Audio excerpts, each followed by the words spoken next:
నేను చిటికేస్తే తునకలు అయిపోతా ఉన్నాడు అన్నారు. మీ తెలుసుగా అందరికీ. ఏం మాట్లాడలేదే ఫ్యాన్స్. కేసీఆర్ గారు ఇంటికి వెళ్ళలేదే, కేసీఆర్ గారి కుటుంబాన్ని తిట్టలేదే, ఎక్కడికి పోయారు? అందరికీ లాంగ్ రన్లో పాస్ వచ్చినాయా? ఎందుకన్నాడు అంత పెద్ద మనిషి, ఒక ఉద్యమకారుడు అంటే ఎంత నువ్వు హీనంగా మాట్లాడతావు ఎదుటి మనుషుల్ని లెక్క లేకుండా. ఓకే, సినిమా ఇండస్ట్రీలో చేస్తున్నావు, సైకోగా చాలా ప్రవర్తించావు, నేను కూడా సినిమాలో చూసా. నువ్వు కూడా ఒకసారి నా భార్యను పడ్డావు, నైట్ 10:30 ఫోన్ చేశాడు ఒకసారి. ఏంటి నా చెప్పకుండా వెళ్ళిపోయారు, మేము పిచ్చోళ్ళు అనుకున్నారా అని పవన్ కళ్యాణ్ అన్నాడు. ఆ సినిమా వచ్చింది చూడండి, పార్ట్ 1, 2 వచ్చింది ఆ మధ్య. ఏ సినిమా అన్నది? సర్దార్. అది 2వ భాగంలో. నేను ఎప్పుడు చెప్తాను, అయ్యా నేను 9కి వస్తాను, 6కి వెళ్ళిపోతా టైంకి. అది ఇండస్ట్రీ అంతా తెలుసు. నైట్ అంటే ఎప్పుడన్నా 6కి అయితే ఈవినింగ్ నైటు 10:30 చేయగలను. ఆరోగ్యం బాగాలేదు, ఒకసారి ఆపరేషన్ అయింది, అది తగ్గలేదు అని చెప్పితే అందరూ ఓకే అన్నారు. ఇలాగా పవన్ కళ్యాణ్ గారి సినిమా కూడా మేనేజర్ చెప్పాం, మేనేజర్కి కోఆర్డినేటర్ పిలిచి బాబు నైట్ అంటే ఓకే ఈవినింగ్ 6 వెళ్ళిపోవచ్చు సార్ మీరు అన్నారు. అలా చేస్తూ ఉండగా ఒకసారి సార్ పవన్ కళ్యాణ్ గారు ఆ పార్టీ ఆఫీస్కి పనుల మీద వెళ్ళారు, పార్టీ పనుల మీద, అందుకని అప్పుడు 4 ఈవినింగ్ దాకా చేశా, 4 దాకా చేస్తే తర్వాత అక్కడెక్కడో శంషాబాద్ దగ్గర ఒక సాంగ్ తీస్తున్నారు, ఆడ మీరు రాండి అన్నారు. నైట్లో ఎందుకు వస్తాను, పక్కలు చేశా కదా అన్న. కాదు పక్క ఆయన కాంబినేషన్లో చేయాలండి, ఓ పని చేయండి సార్, వచ్చి ఒక 2-3 అవర్స్ ఉండి వెళ్ళిపోండి అన్న. సరే పెద్ద హీరో అని అయినా సరే ఓకేనయ్యా 7కి వస్తా, పర్ఫెక్ట్గా 6:50కి వస్తాను, 9కి వెళ్ళిపోతా. వచ్చా, ఎవరు రాలా, కూర్చున్నా. 6:50, 7, 7:30, 8, 8:30 ప్రతి పావు గంటకి మేనేజర్ పిలిచి చెబుతున్నా, ఏమండి 9 తర్వాత ఇంటికి వెళ్ళాలి, పెళ్ళామిట్లో ఉన్నారు, నా ఆరోగ్యం బాగాలేదు అంటే, అదే సార్ నేను చూస్తున్నా, రాలే 9 దాటింది, హీరో గారు రాలా, ఇంక మిగతా వాళ్ళు రాలా. ఏమయ్యా నేను వెళ్ళిపోతున్నాను. మీ టైం మీరు ఇచ్చారు కదా సార్, మీరు వెళ్ళిపోండి అన్నాడు మేనేజర్ సుబ్రహ్మణ్యం గారు. నేను వెళ్ళిపోయి ఇంటికి వెళ్ళి స్నానం చేసి ఆనందం ఉన్నా. నైట్ 10:30కి పవన్ కళ్యాణ్ గారు ఫోన్ చేశారు. ఏంటి బాబు అన్న. ఎత్తడంతోనే ఏమండి మేము పిచ్చోళ్ళమా, ఎలా వెళ్తారు మీరు మా చెప్పకుండా, ఏమనుకున్నారు సినిమా అంటే వెళ్ళిపోతారట మీరు, ఏమనుకుని వెళ్ళిపోయారు మీరు. ఇలా అనగానే నేను ఒకసారి ఆగవయ్యా, అగో ఏగ మాడుతున్నావు నువ్వు, నేను మాడతాను విను. నువ్వు 10ంటికి వస్తే నేను 10ంటికి రావాలా, నువ్వు 1 గంటకు వస్తే 1 నేను ఉండాలా, నేను సుప్రీం అనుకున్నావా? నేను కూడా ఆర్టిస్ట్ని, నేను 9 to 6 వస్తానన్నా, వచ్చా నువ్వు లేవు, 9 దాకా వెయిట్ చేశా నువ్వు లేవు. అప్పుడు దాకా మేమేం చేయాలి? నువ్వు రాజకీయాల పనులు చూసుకొని నువ్వు వస్తే మేము వెయిట్ చేయాలా బానిసలాగా? నా హెల్త్ బాగా అంత ఉండను సార్, నాకు వీళ్ళు ఎలా చెప్పలేదు సార్, యదవులు ఎలా చెప్తే మిమ్మల్ని పావుగంటలు పంపించేవాడిని సార్. ఇప్పుడు తెలుసుకున్నావు కదా నువ్వు, ఇక అలాగే బిహేవ్ చేయి. నైట్ టైం ఫోన్ చేసి ఇట్లా లాట్లాగా ఫోన్ చేయకు. సారీ సార్, ఓకే పెట్టాయి. అక్కడ వాళ్ళందరూ తెలిసిపోయింది పక్క వాళ్ళకి. ఒక పావుగంట కామ్ కూర్చున్నారంట. కూర్చొని రేపు నుంచి పోస్తాను గారు మనకు లేరు, కంటిన్యూ చేయి అని ఆ కోఆర్డినేటర్ పిలిచి అడిగితే అవునండి 7 to 9 అని చెప్పారు. అతన్ని స్పాట్లో తీసి పరేసాడు అతన్ని. ఓకే మన సంబంధం లేదు. ఇది అతనికి నా మీద ఇంతవరకు ఉంది. ఆయన నేను ఎప్పుడు పగలో పెట్టుకునే మెంటాలిటీ లేదు నాకు. తెలుగు ఇండస్ట్రీలో ఒక్కరు కూడా నాకు శత్రువు లేరు. ఈ 35 ఏళ్ల ట్రావెలింగ్లో ఒక్కరు కూడా నాకు శత్రువు లేరు. ఇప్పుడు ఇలా అన్నాడు. నేను జగన్ గారిని ప్రేమించే వ్యక్తిని, వైసీపీ కార్యకర్తని. ఆయన పార్టీ పెట్టక ముందు నుంచి నేను ఆయనకి సర్వీస్ చేస్తూనే ఉన్నా. నేను కార్యకర్త, మీకు మీ అభిమానులు ఉన్నప్పుడు మిమ్మల్ని ఏమంటే మీ అభిమానులు ఎలా రియాక్ట్ అవుతున్నారు? మరి నేను కూడా జగన్ గారి అభిమానిని, అన్యాయంగా తిడుతుంటే నాకు రియాక్ట్ అవుతా కదా. నేను రియాక్ట్ అయినా మీ ఫ్యాన్స్ లాగా నేను అమ్మలా బుద్ధులు తిట్టలేను, ఏమీ చేయలేను. పబ్లిక్ కానీ మీ ప్రెస్ ముందే నేనేం వాగానో మీరు చూస్తూ ఉంటారు. వల్గర్గా నేనేం అనలేదు, నిన్ను క్వశ్చన్లు వేసా. ఇలా చేస్తే ఇది కరెక్ట్ కదా అని చూపించాం క్లిప్పింగ్స్. మీరు ఎన్ని నాలుగులతో మాట్లాడతారు, ప్రశ్నిస్తానికి వచ్చాను కదా అన్నారు. ప్రశ్నించడానికి వచ్చారు, ఓకే. కానీ నేను ప్రెస్ మీట్ పెట్టానని మీరు పవన్ కళ్యాణ్ గారు మీరు పెంచుకుంటున్న స్పెషల్ ఫ్యాన్స్ కొంతమంది ఉన్నారు. వాళ్ళతో కూడా పోసానికి ప్రశ్నలు వేయండిరా అని చెప్పి పంపించారు. మీరు చెప్పి పంపిస్తే నిన్న 10:30-11 నుంచి ఈరోజు వరకు ఇప్పుడు కూడా చూడండి, సెకండ్ కూడా గ్యాప్ ఉండదు. కంటిన్యూగా కొన్ని వేల ఫోన్లు కంటిన్యూ చేస్తున్నారు. నేను ఎందుకు ఎత్తలేదంటే ఆపేసా గంట కింద. ఎందుకంటే మళ్ళీ ఇది ఆపేస్తే ఆపేయకపోతే బ్యాటరీ అయిపోతుంది, మీకు వాళ్ళు పంపించిన మెసేజ్ చూపించలేకపోతున్నా అని చెప్పి చివరి హాఫ్ అన్ అవరే ఆపితే చూస్తే కొన్ని వందల మెసేజ్లు ఉన్నాయి, అమరాబూతులు. అవి స్పెషల్గా తిట్టినవి మీకు చెప్పిద్దాం అనుకుంటున్నా. ఈ కన్ఫ్యూజన్లో కొద్ది కన్ఫ్యూజన్ ఉంటుందిగా నాకు, ఏది ఎలా ఉందని. అందుకని కనపడలా. ఇది చూడండి, గ్యాప్ ఇవ్వట్లా. ఇది నేను ఆ మెసేజ్ బయటకు తీస్తానో మరి ఏంటో.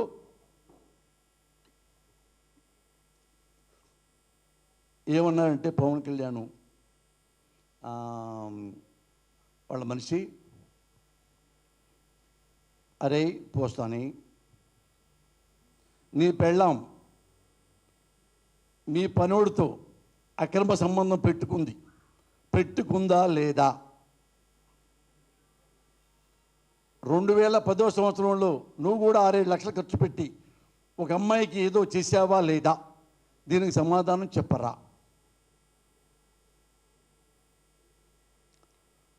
ఒకవేళ నా పెళ్ళాము అక్రమ సంబంధం పెట్టుకుంది అనుకో, నాది కదా సమస్య,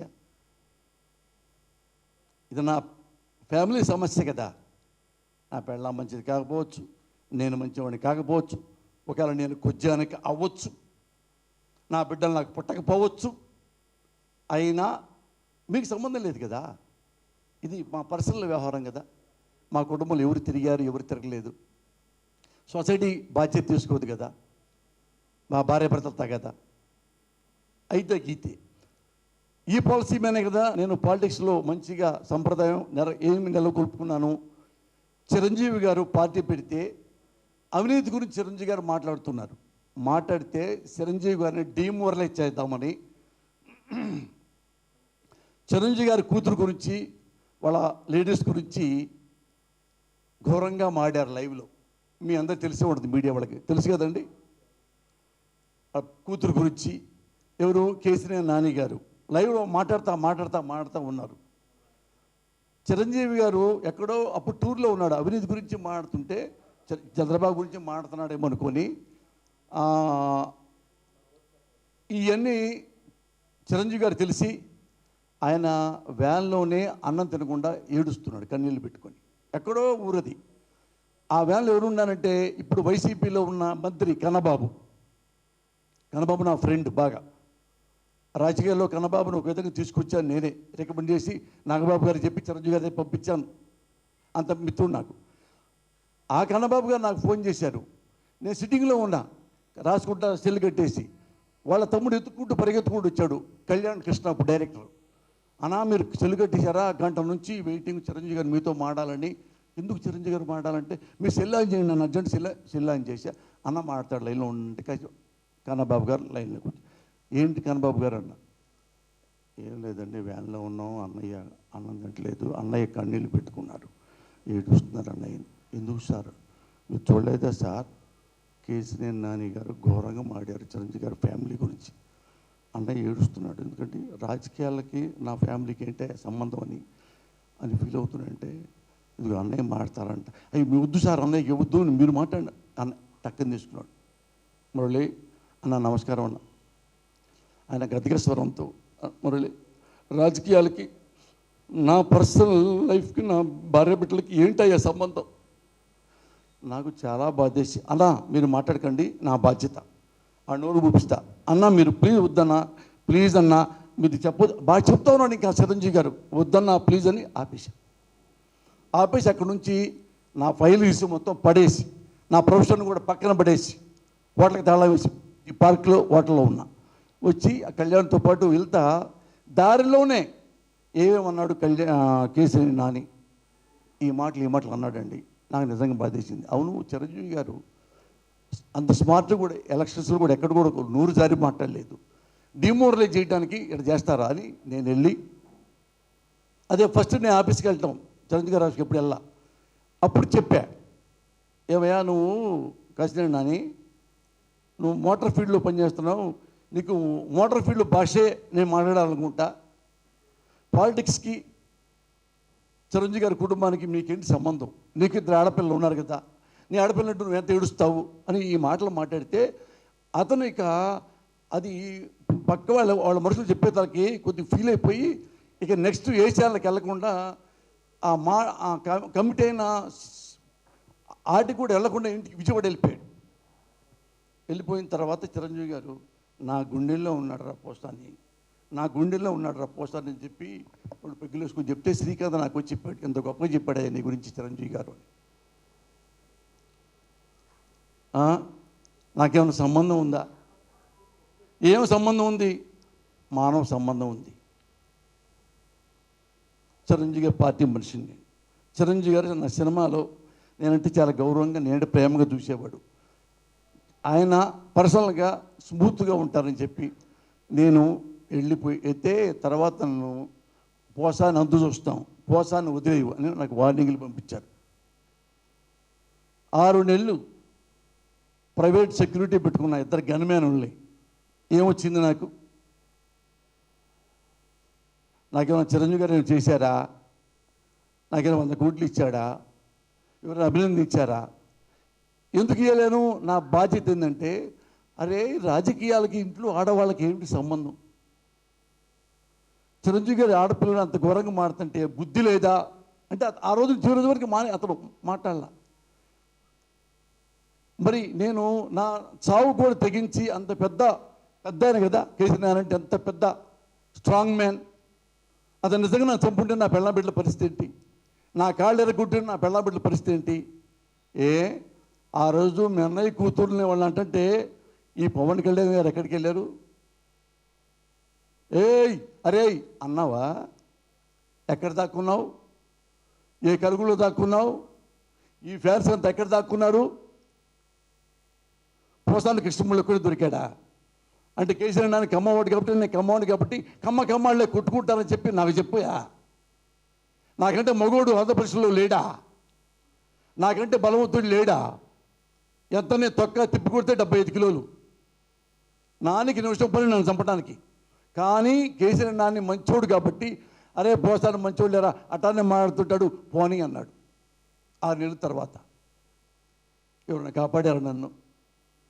ఈ 6 నెలలు నన్ను ఇట్లా గన్స్తో వెళ్ళానండి షూటింగ్లకి ఆర్టిస్ట్గా.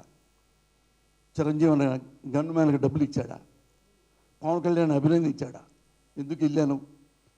ఇది తప్పు, ఈ సంప్రదాయం అని ఇది తెలుసు కదా పవన్ కళ్యాణ్ గారికి.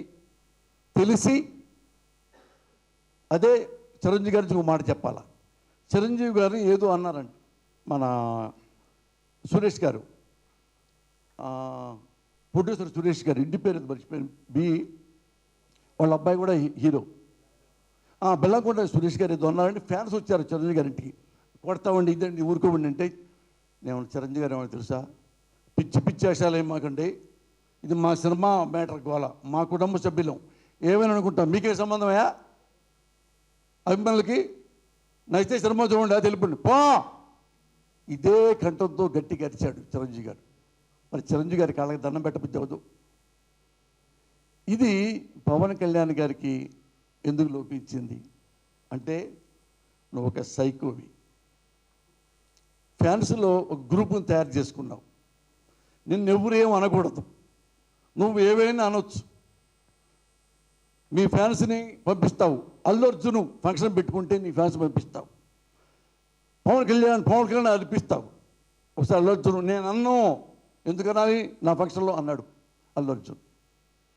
ఇంకో ఫంక్షన్కి వెళ్ళారు, ఎవరో ఫంక్షన్ అయితే పవన్ కళ్యాణ్ మనుషులు ఎందుకు వెళ్ళాలి అక్కడికి ఫ్యాన్స్.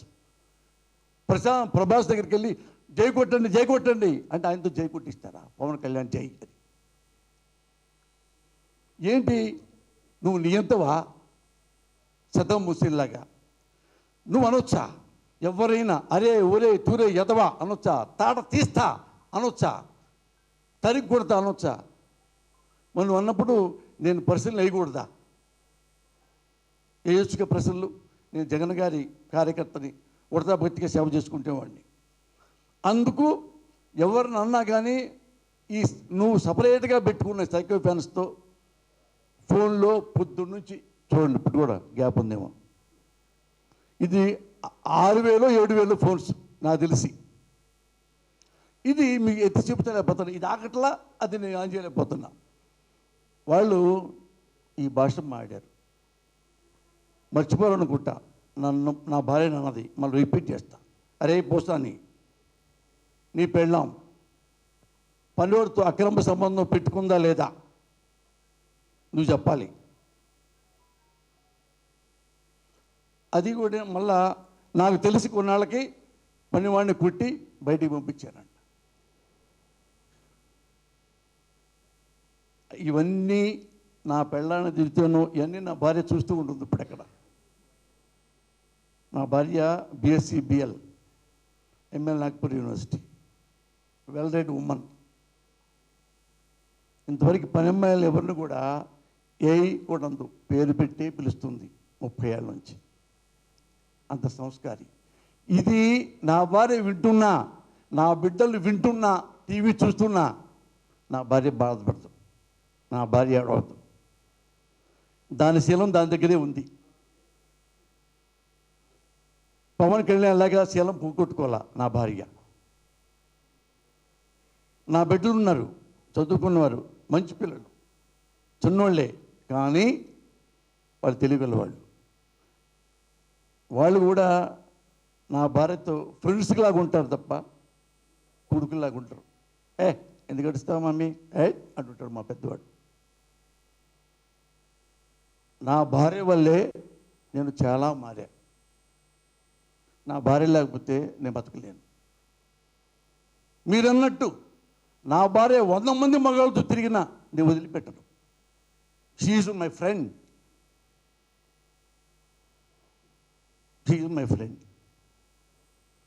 నువ్వు నీ సైకోతో ఈ మాటలు అనిపించావు, ఎందుకంటే నన్ను డిమోరలైజ్ చేస్తే ఇంకొకసారి పోసానం మళ్ళీ భయపడిపోతాడు. నిన్న నైట్ నుంచి ఇప్పుడు దాకా ఇంకా ఫోన్లు చేస్తున్నారంటే అంటే పోసాని మురళి టెర్రరైజ్ అయిపోతాడు. చూడండి మళ్ళీ వస్తుంది, గ్యాప్ లేదో ఉండదు. 10-15 నెంబర్లు వాళ్ళు ఒక ప్రోగ్రాం పెట్టుకుంటారనమాట, మీరు పెట్టి చూసుకోవచ్చు. అయిపోయిందా? అయితే డిమోరలైజ్ అయితే మురళి భయపడిపోతాడు. ఇక మన దెబ్బకి నోరెత్తడు వాడు. ఇప్పుడే ఇంతకుముందే విన్నా, విష్ణుబాబు అది దానికి వెళ్ళాడు నామినేషన్ వేయటానికి. అక్కడ 10 మంది వచ్చారట పవన్ కళ్యాణ్ గారి ఈ స్పెషల్ ఫ్యాన్స్. అక్కడే వాళ్ళ బైకులతో అక్కడ కూడా నా గురించి తిరుగుతూ బైకులతో మాట్లాడారంట. ఈ ఫోన్లు, ఈ మెసేజ్లు అంటే అమ్మ ఎవరైనా ఇంట్లో ఆడవాళ్ళని తిడితే చిరంజీవి గారే అంత పెద్దోడు డిమోరలైజ్ అయిపోయాడే, ఏడ్చాడే. నేను అవను, ఎందుకంటే నా భార్య సంగతి నాకు తెలుసు, నా బిడ్డల సంగతి నాకు తెలుసు. నేను నా భార్య 3 పిల్లల్లాగా ఉండం, స్నేహితుల్లాగా ఉంటాం. ఇక్కడ చాలామంది మీడియా వాళ్ళకి తెలుసు, నా భార్య చూశారు వచ్చి, మేము ఫ్రెండ్సే. నైట్ పొద్దున్నే 5:30 నిద్రలేసి 5:30 సాంగ్స్ పెట్టొద్దు మావాడిన నాకు. నైట్ 11 పడుకునేటప్పుడు మళ్ళీ మావిడ నాకు 5-6 ఓల్డ్ సాంగ్స్ పెడుతుంది, ఇద్దరు వింటాం పట్టుకుంటాం. ఆ అమ్మాయి చచ్చిపోతే ఆ రోజే నేను కూడా చచ్చిపోతాను అనేవాడిని నా భార్యతో. అంతా మా ఇద్దరి అన్యోన్యత ఉంది. ఇలాంటి చిల్లర మాటలకి, ఇలాంటి బెదిరింపులకి నా పెళ్ళాన్ని రోడ్డు మీద పడేస్తేనో, పోసాని ఏడిస్తేనో ఇంటూ దాక్కునేవాడు కాదు పోసాని. పవన్ కళ్యాణ్ నేను డిమోరలైజ్ కాను. రోజు తిట్టు, నువ్వు కూడా తిట్టు, పోసాని పెళ్ళాం వ్యభిచారి అని ఏం తగ్గను. జగనమ్మ గారి మీద ప్రేమ అలాగే ఉంటుంది. నేను ఎలా ఎన్నాళ్ళు బ్రతికాను అలాగే బ్రతుకుతా. లేదా నీ రౌడీని పంపించి మా ఇంటికి 1000 మందిని పంపించి నువ్వు వచ్చి నా పిల్లల్ని లాక్కెళ్ళి మీరు మానభంగాలు చేసినా సరే నా భార్యని నా దగ్గరే ఉంచుకుంటా. That kind of lady my wife, proudly I can say. ఇప్పుడు నీ ఫ్యాన్స్తో ప్రశ్నలు వేయించావు కదా నా భార్య పట్ల, నేను కొన్ని ప్రశ్నలు వేయాలి. నీ సైకోతో ప్రశ్నలు వేయించాడు కదా, నేను కూడా నీ మీద కొన్ని ప్రశ్నలు నాకు కూడా కొన్ని సంధిస్తున్నా. పవన్ కళ్యాణ్, నువ్వు షూటింగ్కి వెళ్ళేటప్పుడు వెళ్ళంగానే నీ పెళ్ళాం మీ ఇంట్లో పని వాళ్ళతో అక్రమ సంబంధం పెట్టుకుంది అని ఎవరో చెప్పారు, నిజమా కాదా? ఆ బిడ్డలు నీకు పుట్టలేదంట, పని వాళ్ళకే పుట్టారంట, నిజమా కాదా? తల పట్టుకోకలేదు గురుగారు, ఎందుకు చెప్పమంటారా? ఓపెన్గా ఉండండి.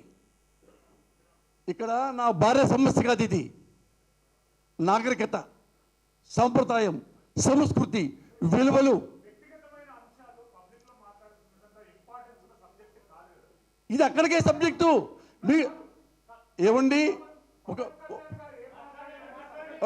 ఆగండి, ఏమండి వినండి. మీరు జర్నలిస్ట్ అయినప్పుడు నేను ఆగండి సార్, ఆగవయ్యా, నువ్వు చాలా తెలివి కలబడి చెప్తా. ఒకటి ఇక్కడ మాట్లాడుతుంటే పూర్తిగా మాట్లాడిచ్చాక నువ్వు 1,00,000 క్వశ్చన్లు అయ్యి ఎందుకు మధ్యలో మాట్లాడావు అంటే పవన్ కళ్యాణ్ మనిషివా? మరి ఎందుకు నీకు నొప్పి? వ్యక్తిగత నేను డిబేట్ అవుతానా? ఇది చెప్తాను. ఏమయ్యా, ఒక వినండి సార్, ఇదే సబ్జెక్టు. ఒక రాజకీయ నాయకుడు పార్టీ పెట్టిన వాడు ఆడపిల్లల గురించి, భార్యల గురించి, మానభంగాల గురించి మాట్లాడతాడా? హౌ షేమ్ ఇది వ్యక్తిగత విషయమా? మానవత్వ విషయం. సమాజంలో ఉంటుంది నా భార్య.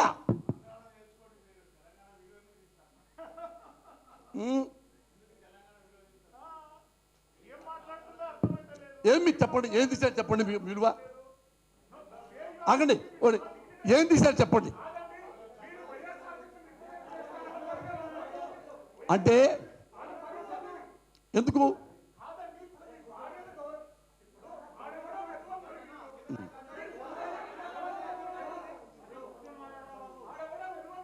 అరే రే రే అరే రే రే రే ఇంతసేపు పవన్ కళ్యాణ్ అనేవాడు నా భార్యని సేపు పడితే సంతోషంగా విన్నారు. పవన్ కళ్యాణ్ కుటుంబం పెరుగుతంగానే 2-3 బాధపడిపోతున్నారు సార్. కాదయ్యా, వాడి దుర్మార్గం తెలియాలి కదా,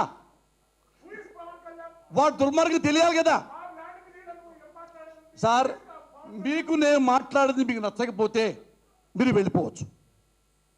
నేను మాట్లాడింది మీకు నచ్చకపోతే మీరు బైకాట్ చేయొచ్చు. అదే మరి రిక్వెస్ట్ చెబుతున్నాను. ఏమంటే అన్న ఆగండి.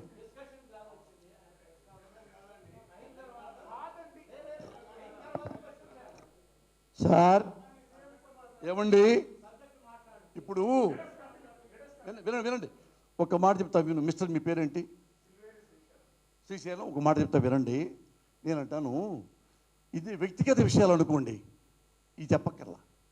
నేను ఎవరికైనా రిపోర్ట్ చేయొచ్చు, అది వేరే మ్యాటరు. నేను ఎవరికైనా రిపోర్ట్ చేయొచ్చు, నేను తిరగదు అది కాదు.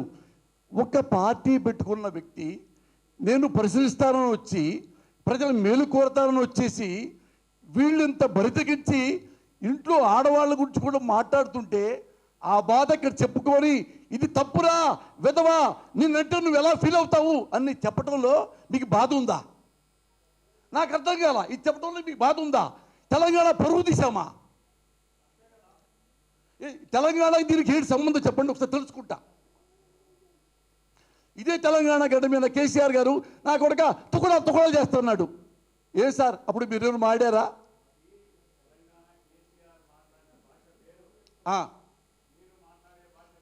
అంటే ఏంటి విజయవాడ? నేను ఇక్కడ ఓటర్ని. తెలంగాణలో 35 ఏళ్ళు చున్నా. ఇప్పుడు మీరు ఉన్నారో లేదో నాకు తెలియదు. 6 సార్లు ఓటేసా. ఇప్పుడు మీరు జర్నలిస్టు ఏమో ఇక్కడొచ్చి తెలంగాణ అంటున్నారంటే అది నేను అంటా సార్. నా రిక్వెస్ట్ ఏంటంటే ఒక మాట, మీరు ఎవరికి నచ్చలేదో వాళ్ళు వెళ్ళిపోవచ్చు. రిక్వెస్ట్ చెప్తున్నా, మీకు ఎవరికి నచ్చలేదో నా మాటలు మీరు వెళ్ళిపోవచ్చు. అవును, తప్పు అనుకో. అతను ఏమైనా అనొచ్చు, మనం అనకూడదు కదా. ఏం పర్లేదు సార్, మీరు కూడా తిట్టండి, వెళ్ళిపోవచ్చు. మీకు బాధ ఉంటే వెళ్ళిపోవచ్చు సార్. ఏమండి, నేనేమంటున్నానంటే నేను ఇంత అంటే పవన్ కళ్యాణ్ అనేవాడు ఇంత ఘోరంగా మాట్లాడుతుంటే అది తప్పు అని నేను చెప్పబోతుంటే వీళ్ళు బాధపడుతున్నారు. అంటే అతను ఏమైనా తిట్టొచ్చు. అది నేనేమంటున్నానంటే పవన్ కళ్యాణ్, ఇట్లా నువ్వు ఫ్యాన్స్ని అడ్డం పెట్టుకొని పాలిటిక్స్ని అడ్డం పెట్టుకొని పర్సనల్ జీవితాలకు ఎందుకు వస్తున్నావు? నేను మీ అన్నయ్య చెల్లెల విషయంలో కూడా నేను ఒక అన్నలాగుండి మీకు అండగా ఉన్నా కదా. మీ అన్నయ్యకి రాజకీయాల్లోకి లాగకూడదు వ్యక్తిగత విషయాలు అని చెప్పాం కదా. నువ్వు ఇన్నిసార్లు మీ ఫ్యాన్స్ అంత చీప్గా మాట్లాడుతుంటే ఎందుకు మా కుటుంబాన్ని రోడ్డు మీద లాగుతున్నావు? ఇదే అప్పుడు అదే నిప్పి నీకు తగిలితే ఏంటి అనేగా నా భావన.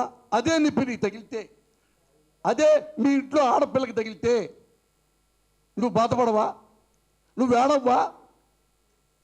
ఎందుకు ఈ సంప్రదాయం ఎందుకు తీసుకొస్తున్నావు నువ్వు? నేను చెప్తున్నాను, ఏం చెప్తున్నానంటే ఈ రోజు నుంచి పవన్ కళ్యాణ్ కూడా మా చెప్తున్నా, మీ ఫ్యాన్స్కి ఏం చెప్పుకుంటావో చెప్పుకో. ఇక్కడ నుంచి నువ్వు రాజకీయాల్లో నా గురించి మాట్లాడు, నన్ను టార్గెట్ చేయి. నేను తప్పు నాది ఎత్తి చూపించు, నీ దండం పెడతా. తప్పు అయిపోయిస్తానికి ఎప్పుడు తప్పు చేయనండి. నువ్వు నన్ను వదిలిపెట్టి నన్ను డిమోరలైజ్ చేయడానికి కుటుంబ సభ్యులు ఎందుకు లాగుతున్నావు? అది కదా నేను అడుగుతున్నాను. కుటుంబ సభ్యులు ఎందుకు లాగుతున్నావు? తప్పని కదా. నువ్వు ఇదే కనుక ఈ రోజు రేపో ప్రెస్ మీట్ పెట్టి నీ స్పెషల్ సైకో ఫ్యాన్స్ను కనుక ఇట్లాంటి పిచ్చి వేషాలు వేయొద్దు, ఎవరి గురించి మీరు మాట్లాడుకోవద్దు, పాలిటిక్స్ విషయం మేము చూసుకుంటాము అని నువ్వు రేపు చెప్పావా ఓకే. చెప్పకుండా ఈ ఫోన్లు ఇలా కంటిన్యూ వస్తే నువ్వు ఎలాగా నా భార్య బిడ్డలు తిట్టించావో నీ భార్యని మీ అమ్మని అలాగే నేను తిడతాను, అలాగే తిడతాను. చిరంజీవి గారు, మీ ఇంట్లో ఆడపిల్లలు ఎంత గొప్పవాళ్ళు, నా ఇంట్లో నా భార్య ఎంత గొప్పది. మీ ఇళ్ళలో ఆడవాళ్ళకైనా శిలాలు ఉంటాయి, మా ఆడవాళ్ళకి శిలాలు ఉండవా? ఏ సిగ్గు లేదా మీకు? మీ కుటుంబానికి వాటి కంట్రోల్లో పెట్టుకోలేరా? మీ తమ్ముండి ఏ మీ అమ్మ మీ భార్య నీ కూతుళ్ళు పవిత్రంగా ఉండవా? మా ఇళ్లలో మేము నిజాయితీగా నాలుగు ముక్కలు మాట్లాడితే మా ఇంటి వాళ్ళంతా వ్యభిచారులా? ఏ ఈ బాధ నేను పడకూడదా? నా భార్యని ఇలా మాట్లాడుతుంటే వ్యక్తిగత విషయాలు అంటారా? ఎక్కడ జల్లని చూస్తారు? ఇది నేను చదువుకున్న ఎంఫిల్, నాకు తెలిసినంత నాకు వచ్చు. దానికి ఇంత గొప్పగా మాట్లాడుతున్నారు మీరు. మీ పర్సనల్ విషయాలు అంటే ఎవడు పర్సనల్ విషయాలా? ఇది పర్సనల్ విషయాలా? నేనున్నా సార్ గొప్ప పెట్టానా? ఎంత పర్సనల్ విషయం సార్ ఇది? ఆంధ్రవాళ్ళు అడుగు పెట్టడం తప్పని ఒక మహానుభావుడు చెప్తాడు. జల్లి ఏంటి సార్ చెప్తాం? ఇంకెక్కడ సార్ మోరల్స్ ఉండేది ఇక్కడ? ఇంకెవడు చెప్పుకోవాలి సార్? మేము మీడియాకి చెప్పుకోక, ప్రభుత్వానికి చెప్పుకోక ఎవడు చెప్పుకుంటాం? మీకు ఇంతకంటే దారుణమని మీరు వినలేదా? దారుణమని మీరు వినలేదా? నేను రాజకీయ నాయకుడి ఒక వికృత రూపం చూపిస్తున్నా. అదే ఆలోచించండి సార్. ఒక వర్డ్ కాదు మీరు ఆలోచించాల్సింది. ఒక తిట్టు వల్ల సమాజం పాడైపోదు, ఒక అబద్ధం వల్ల సమాజం పాడవుద్ది. తిట్టు వల్ల ఎప్పుడు పాడైపోదు. అబద్ధాలు చెప్తే ఏమైనా అవుతుంది, ప్రభుత్వాలు కూడా పడిపోతాయి. తిట్టు వల్ల ఏమవుద్దు సార్? ఏం తిడితే నా పెయిన్ నాకు వెనక్కి వస్తుంది. ఏ పవర్ కళ్యాణ్ బుద్ధి లేదా? నేను అడిగానా నీకు ఎంతమంది పెళ్ళాలో అని? నువ్వు అన్నావు ఆడవాళ్ళని మా పేరు పెట్టి కొడతాను. ఏ పంజాబ్ అమ్మాయి నువ్వు మోసం చేయలేదా? ఆమె కడుపు చేయలేదా? ఆమె డబ్బులు నుంచి పంపించలేదా? నోరు పంపించలేదా? నువ్వు రాజకీయ నాయకుడువా? బ్రోకర్ గాడివి నువ్వు, లోఫర్ గాడివి నువ్వు. ఎంతమంది ఆడపిల్లల జీవితాలు నాశనం చేస్తూ మళ్ళీ వాళ్ళ మీద పడ్డావా అని నిన్నేమనకూడదా? మా ఇళ్ళ మీద పడతావా? నేను విమర్శిస్తే ఎందుకు నా రాజకీయాల్లో రాయటం? నువ్వు సినిమా డబ్బులు సంపాదించుకోవచ్చు కదా. రాజకీయాలు వచ్చినప్పుడు ఎన్టీ రామారావు కూడా విమర్శించారా? ఆయన నవ్వుతూ వెళ్ళిపోయాడు. అది హుందాతనం అంటే. నిమ్మకానికి హుందాతనం తెలుసా? హుందాతనం స్పెల్లింగ్ తెలుసా? ఒక లోఫర్ కాడివి ఎంతమంది అమ్మాయిని నాశనం చేశావు. ఆయన వ్యక్తిగత విషయం ఇప్పుడు దాకా మాట్లాడాల. ఎప్పుడు మా ఇంటి తలుపు కుట్టావో అప్పుడు నాకు బాధ వచ్చింది. నేను బాధపడకూడదా సార్? నా పేరెంట్ ఏంటి, నాకు బాధ రాదా? ఇది వ్యక్తిగత విషయమా? రేపు మీ ఇంట్లో పిల్లలు కూడా అంటే మేము వెనక్కిపోతామా? వాళ్ళ పిల్లలు కదా, సీజన్ల పిల్లలు కదా, నాకెందుకని ఊరుకుంటారా? నేను రానా మీరు పిలిస్తే? కొత్తగా వచ్చాడైనా ఆ మెట్లు ఆయన ఎవరండి, 12 మెట్లు మొబలయ్య ఇది ఇచ్చాడా? 2 years బ్యాక్ ఇచ్చాడే డబ్బులు. నేను పబ్లిసిటీ చేసుకోవాలా? నువ్వు సినిమాలో వేషం వేసావు కాబట్టి ఆయన ఆ టూని వాడుకున్నావు కాబట్టి డబ్బులు ఇచ్చావు. నేనేమిలా, నేను నా భార్య అది చూసి అది ఎంత గొప్ప కళాకారుడు చెప్పి నేను ఏబిఎల్ లవ్కి వెళ్ళాం. మావిడ బట్టల గురికి వచ్చింది, బట్టలు కూడా పెడదామని అని మావిడతో కాళ్ళ దండం పెట్టించా ముగిలికి లైవ్లో బట్టలు ఇచ్చి డబ్బులు ఇచ్చాం. నీకంటే ముందే ఇచ్చావు, ఇప్పుడు కొత్తగా చెప్తున్నావు మొగలై మేము ఇస్తున్నామని. నేను ముందుంటా సార్. మీరు అన్నారే తెలంగాణ అని. తెలంగాణ వాళ్ళు చాలామందికి నేను గుండె పరీక్ష ఇచ్చానండి ఆంధ్ర డబ్బులతోనే. కరీంనగర్లో శ్రీరాముడు ఉన్నాడు, బతకడని చెప్పాడు. మన్నే గోపించదు గారు 50-50 మురళి నువ్వు ఆపరేషన్ చెప్తాడు, చచ్చిపోతే అవుతున్నాడు. చేయండి సార్, ఏం కానీ నేను చూసుకుంటాను. 1,00,000 క్యాష్ ఇచ్చా, బతికాడు. ఇప్పుడు వ్యవసాయం చేసుకుంటున్నాడు. ఓ 10 నెలల పిల్లకి ఆపరేషన్ చేయించా, వాళ్ళు 15 చేయించారు సార్. ఇందులో 5-6 మంది తెలంగాణ పిల్లలు ఉన్నారు, అందరూ బతికారు. నా డబ్బు నాకు. అప్పుడు నేను ఆంధ్ర తెలంగాణ చూశానండి. ఆంధ్ర తెలంగాణ చూశానా? ఆంధ్రవాడు కూర్చొనే సరిపోయింది అన్నాడు వాడు. ఈ ఆంధ్రవాడే కదా సార్. ఆ 1,00,000 ఇచ్చి ఆ శ్రీరాముడు బతుకున్నాడు ఇప్పుడు కరీంనగర్లో. మీరు ఇచ్చారా? నేను ఇచ్చారు కదా. నాకు 2 ఇచ్చా. నేను ఆంధ్ర తెలంగాణ చూడలా. ఇప్పుడు నా బాధ వచ్చింది. పాలిటిక్స్లోకి ఒక వికృతరూపమైన ఆషాఢభూతి వచ్చాడు. వాళ్ళు బయట పెట్టాలి, బయట పెట్టనివ్వరు. ఎగబడుతున్నారు నా మీద. నాకు మానభంగం చేస్తున్నారు, నన్ను ఇంటరాగం చేస్తున్నారు. ఎంతవరకు న్యాయం సార్ ఇది? అలాంటి దుర్మార్గుడిని మీరు కోపడాల్సింది పోయి నాకు సానుభూతి చెప్పాల్సింది పోయి ఆయన సానుభూతి కొరకటల్లా. మా బతికేటట్టు మాకు తెలుసు, ఎంత హాననుకుంటామో మాకు తెలుసు. ఇక్కడ చాలామంది తెలుసు మా కుటుంబం. అలాంటి కుటుంబాన్ని బయటపెడితే ఏ సార్ నేను బాగా చెప్పుకోలేనా? చెప్పుకోకూడదా? దాన్ని మీకు నాకంటే మీకు ఎక్కువ కోపం రావాలా?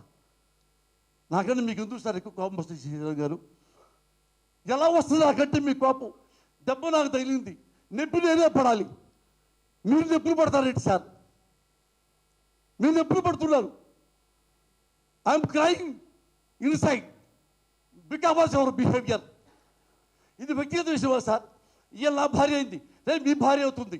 మీరు బాగా తెలిసిన రాసుంటే మీ భార్యను డిమోరల్ చేస్తారు.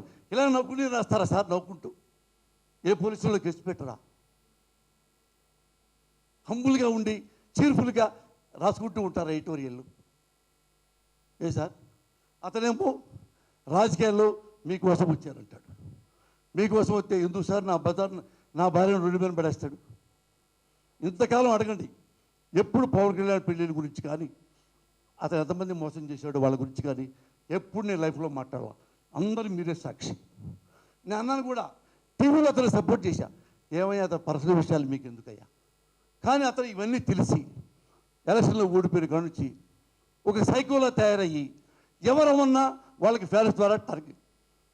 చిరంజీవి గారు చెప్పలా, ఫ్యాన్స్ సినిమా చూడండి, మీ పని మీరు చూసుకోండి, బాగుంటే నాకు దండలు వేయండి, నోరు ముసి ఇంటికెళ్ళండి అన్నాడు చిరంజీవి గారు. వెళ్ళిపోయాడు. అవి నేను తెలియజెప్తున్నా, ఈ సైకో గాడికి తెలియజెప్తున్నా, పవన్ కళ్యాణ్ అనే సైకో వెధవకి చెప్తున్నా, ఒరే సైకో వెధవా, నీకు ఒక ఆడపిల్ల ఉంది, ఆ పిల్ల పెద్దదవుతుంది, గుర్తుపెట్టుకొని నేను ఇంకా బతికే ఉంటాను, రక్త కన్నీరు పెట్టుకుంటావు, దరిద్రపు నా కొడక. నా భార్య నిన్ను మాట్లాడేందుకు నిన్ను ఏమైనా వస్తురా? ఇది చట్టం, సమాజం, ప్రజాస్వామ్యం, న్యాయస్థానం అన్నీ ఉన్నాయి కాబట్టి నేను అనలేకపోతున్నా. అంతకంటే లిమిట్ దాటి అనలేకపోతున్నా. నాగరికత నేర్చుకో, సంస్కృతి నేర్చుకో, మానవత్వం తెచ్చుకో. ఆడవాన్ని గౌరవించు. నీకేం తెలుసు ఆడదాన్ని గౌరవించుతావు? నువ్వు పొల్లకి చీర కట్టినా చీర చూస్తావు అమ్మాయి ఏమనని. నువ్వు చూడా మార్కు, నీ వ్యక్తిగతాలు తీసేయి. నీకు కుదరకపోతే నువ్వు రాజకీయాల నుంచి వెళ్ళిపోయి ఏ చావైనా చావు. ప్రైవేట్ జీవితం నీ వ్యక్తిగతం, రాజకీయాలు పబ్లిక్. ఇలా మాట్లాడేందుకే కదా అప్పుడు శ్రీశ్రీని కుట్టారు, తులసమ్మికి శ్రీశ్రీని కుట్టారని. ఎందుకు? బికాజ్ ఆఫ్ నాలాగా అడిగాడని. ఏమైపోయాడు శ్రీశ్రీ? ఎవరు పట్టించుకున్నారు? నేను పట్టించుకుంటాను సార్, నేను పట్టించుకుంటా. నేను ఒంటరి పోరాటం చేస్తా. అందుకనే మీ మీడియా ద్వారా నేను 35 ఏళ్ళ నుంచి మీ మీడియాని ఫేస్ చేస్తున్నా. ఏ రోజు అగ్నిగా ఆక్వాడ్గా అసహ్యంగా మాట్లాడాల. ఇది అసహ్యం కాదు సార్, ఇది బాధ. శ్రీశ్రీ రాశారు బుక్కులో, దొంగ లంచ కొడుకులు అసలే ఈ లోకంలో అని. అంటే శ్రీశ్రీకి వాడు త్వరకు బుద్ధులు రాశాడా? ఆ డప్పుని ఆ వర్డే ఫిల్అప్ చేస్తుంది. అందుకని నా డప్పుని ఈ వర్డ్సే ఫిల్అప్ చేస్తాయి. యూ షుడ్ నాట్ మిస్టేక్ మీ. ఆ డబ్ సార్ ఇది. శ్రీశ్రీ గారు ఎలా బాధపడుతూ రాశాడో, దొంగ లంచ కొడుకులు అసలే ఇలాంటి పవన్ కళ్యాణ్ లాంటి దొంగ లంచ కొడుకులు అసలే ఈ లోకంలో. క్షేమాన్ని పవన్ కళ్యాణ్ సిక్కులేని నా కొరక ఒక ఆడదాన్ని పెట్టుకొని నన్ను డీంబు రాజ్యత ఉన్నావురా? నెవర్. నువ్వు రేపే నీ ఫ్యాన్తో చెప్పించినా సరే నా డెడ్ బాడీ వాళ్ళు వేసి ఉంటుంటా నా కొడక నువ్వు తిట్టానికి. I'm challenging you. This is long duel. ఎన్నిసార్లు నువ్వు తప్పు చేస్తావో అనిసార్లు అడుగుతా. Because you are politician. నువ్వు పార్టీ పెట్టావు, పార్టీ అదనెత్తవి. కొంచెం చేసే హక్కు నాకు ఉందిరా. ఎందురా పెట్టావు పార్టీ సిగ్గు లేకుండా? హీరో వేషాలు వేసుకో, అమ్మాయిలప్పుడు తిరుగు. ఎవడు అడిగాడు నిన్ను? Who cares? నువ్వు పబ్లిక్లోకి వచ్చావు, మా సేవ చేస్తానండి. ఇదే సేవ. నా ఇంట్లో ఆడదాన్ని పట్టుకొచ్చి దాని మొహం కూడా నువ్వు ఎప్పుడు చూడలేదు నా భార్య మాకు. నీ ఫ్యాన్స్తో ఏం మీ ఫ్యాన్స్కి అమ్మలు ఉండరా? మీ ఫ్యాన్స్కి అక్కలు చెల్లెలు ఉండరా? ఏమైనా ఉంటే నన్ను రియలైజ్ చేయండి. ఈ తప్పు మాట్లాడు మురళి అంటే కాళ్ళ దండం పెడతాం మీ ఫ్యాన్స్కి. ఎన్నాళ్ళు ఫ్యాన్స్ అడ్డు పెట్టుకొని చెప్తావు, వాళ్ళతో కొట్టిస్తావు, చంపిస్తావు. రెడీ మదర్ ప్రామిస్ తల్లికి పారిపోడురా. నీలాగనే పిరికివాడి కాదురా సన్నాసి. నువ్వు పిరికివాడివిరా. రివాల్వర్ కొరకు పెట్టుకొని దిండు కింద పెట్టుకుని నిలబడి ఎదఫై నువ్వు tribute fellow. I never seen such a worst fellow in my life in politics. అయిపోయింది సార్. ఇవన్నీ బాధలే, కంక్లూజన్ లేదు. ఇక వాడి కంక్లూజన్ చేపిస్తాం. కనీసం నరకాసుడికో హిరణ్యకశిపుడికో కంసుడికో ఒక కంక్లూజన్ ఉంటుంది. ఇలాంటి జీవోత్సవాలకి కంక్లూజన్ ఉండదు. Thank you sir. అడగొచ్చే